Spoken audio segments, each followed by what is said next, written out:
On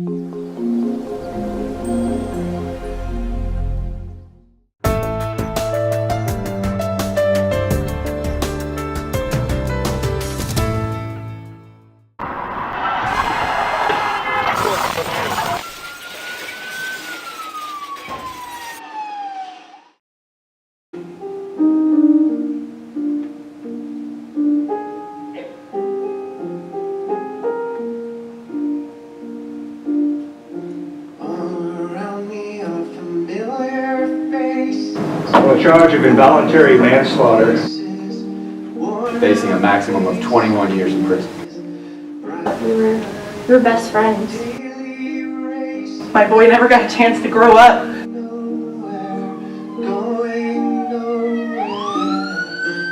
I never wish this on anyone. this is the matter of Commonwealth of Virginia versus Haley Lynn Revere. The case is awarded to be transferred here to the circuit court for the defendant to be tried as an adult. In this court, the defendant pled guilty to the crime of involuntary aggravated manslaughter and a misdemeanor of driving under the influence. Commonwealth is represented by Mr. Kenneth Gibson. Yes, Your Honor. The defendant is present in person and represented by Mr. John Singleton. Good morning, Your Honor. Mr. Gibson, does the Commonwealth wish to present any evidence at sentencing? Yes, Your Honor. We have two witnesses. The first witness we would like to call is Mary Shaver, Your Honor. Good morning, ma'am. Good morning. You state your full name for the court. Mary Shaver. And you are Brad Shaver's mother. I was his mother. Tell the court about Brad. Brad, he loved to fish. He loved to hunt. He worked on cars. He was a good kid. It would be hard for me to describe what it was like. I didn't get to see my son take his last breath. I think that the life sentence that she's going to get is knowing that she took my son, but she made the choice to drink and drive, and now my baby boy's gone. He'll never call me mom again. The driver was a female. She was later identified by her Virginia's driver's license as Haley Revere. While approaching another vehicle head-on, entered that vehicle's lane. He was found in the passenger side of the vehicle to have blunt force trauma, and there was blood all over his person and that passenger side of the vehicle. He was later identified at the hospital as Bradley Shaver. How old was Mr. Shaver? He was 17. What's the legal limit for driving under the influence in Virginia? It'd be .08, and the results were .19. So this was over 2 times the legal limit. Yes, sir. I'm like taught Haley never to do anything like this. No, she's never given us a hard time. She's always been a good girl. She would never hurt anyone. So tragic. We lost Brad, but we don't want to lose Haley. Well, I think she deserves to be punished. So since November, you've been locked up and you haven't been going to school. You know you're not going to graduate from school this year, correct? Correct.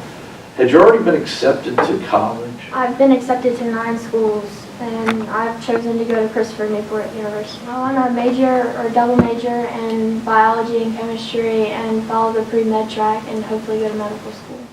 When you're down there at the jail, do you think about Brad and you think about his family? I do. It's really dark. It's empty. I have nobody. And what about the times that your mother comes down and visits you through the glass? How does that make you feel when you see your mother like that? I can't even be with my mom anymore. Right. Okay. What do you want to tell Brad's family? I'm truly sorry. It was never my intentions, and I would have never expected any of this to happen. What are you going to do with your life after that sentence is given? I don't really want to have to sit in jail for the rest of my life. I want to have a future. I used to have huge plans for myself, and I always wanted to continue those plans. Your Honor, Haley Revere stands before you on charges of aggravated involuntary manslaughter and killed her best friend, Brad. She faces a maximum sentence of 21 years in prison. Brad Shaver's death demands justice. We've all used the term accident when we describe what happened here, but really this is not an accident. This is a choice. Haley Revere chose to drink and drink, so much so that she couldn't even remember what happened. She remembers waking up in the hospital, learning that her best friend Brad was dead.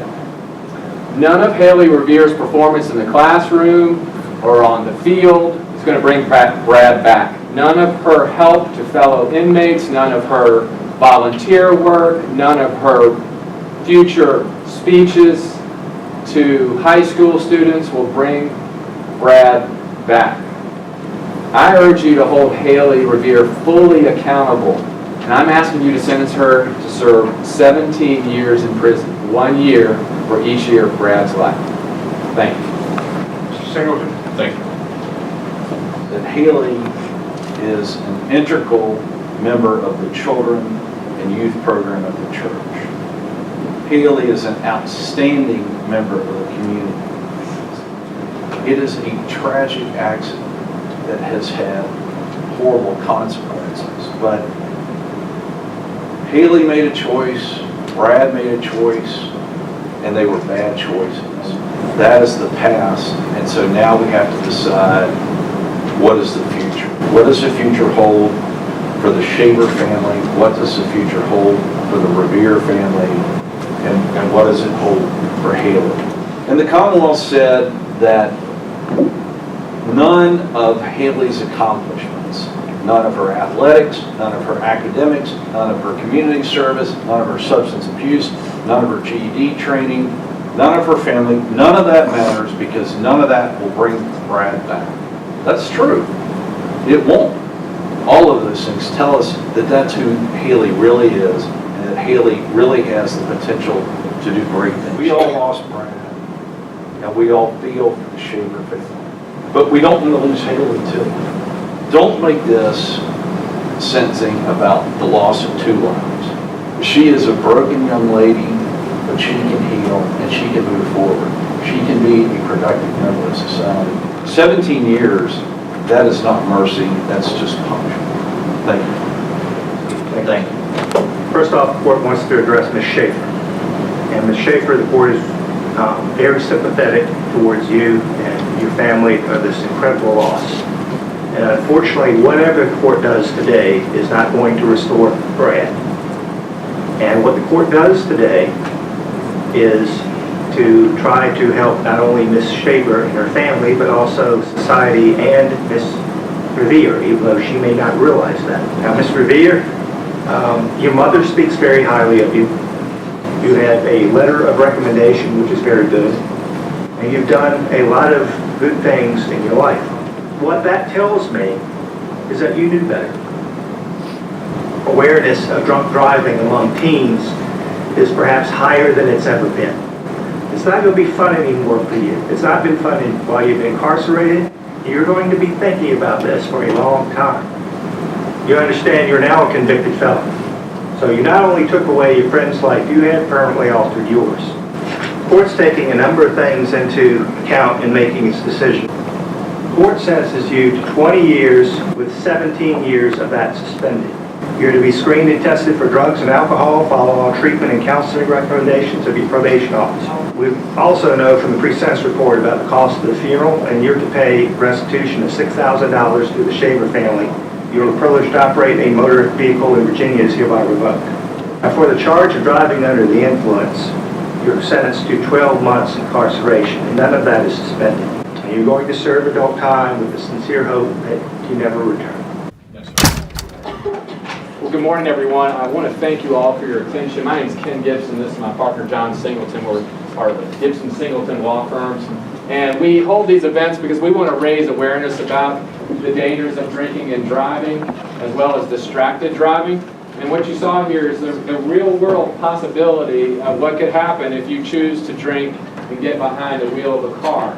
To help you make a commitment to drive safe and sober and without distraction, we're handing out some safe driving agreements. We'd like you to read that over, share it with your parents, and hopefully sign it. Have your parents sign it. You can put it in your glove compartment as a reminder of your commitment to drive safely.